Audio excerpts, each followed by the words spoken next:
झुमका लगा ही नहीं रहे, नींद आंख बंद ही हो जाता है, भले उनका विवाह होने वाला है, लेकिन महाराज जी क्या करते हैं ब्राह्मण देवता, रात भर विवाह कराते रहते हैं। कितना बड़ा संघर्ष है जी। और फिर भी आप कहते हैं कि महाराज जी खाली पूरी पूरियां खाते हैं। नहीं नहीं, एक राष्ट्र को, विश्व को, प्राणियों को अगर एक दूसरे में जोड़ने का काम करता है, दो को जोड़ने का काम करता है, वो ब्राह्मण देवता करता है, इसलिए उनके प्रति आदर है।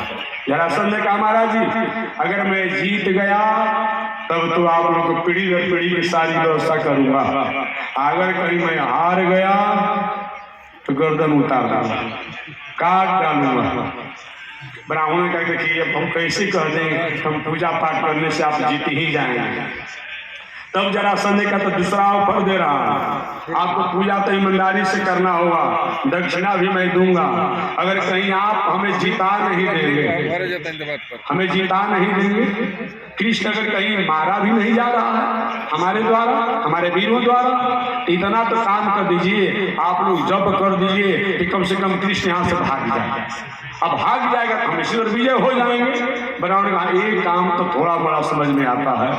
अब भगवान सोचे कि अगर जरासंध हार गया, इन ब्राह्मण विद्वानों के द्वारा जो समाज और समष्टि जो है एक दूसरे के बंधन में रहती है, एक संस्कार संस्कृति को स्वीकार करती है, अगर कहीं हम जीत गए, भगवान श्री कृष्ण कहा अगर हम कहीं जीत गए और जरासंध कहीं हार गया तब इन ब्राह्मणों की हत्या हो जाएगी, तो मेरे संसार में आने का क्या मतलब रहेगा।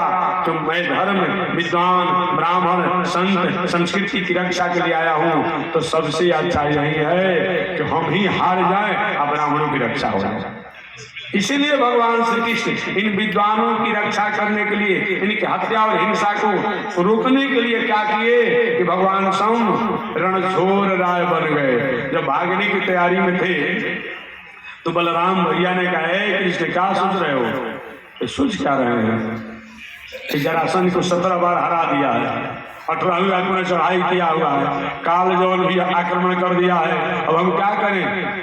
हम तो सोचते हैं कि अब यहाँ से मथुरा से निकल जाते तो अच्छा।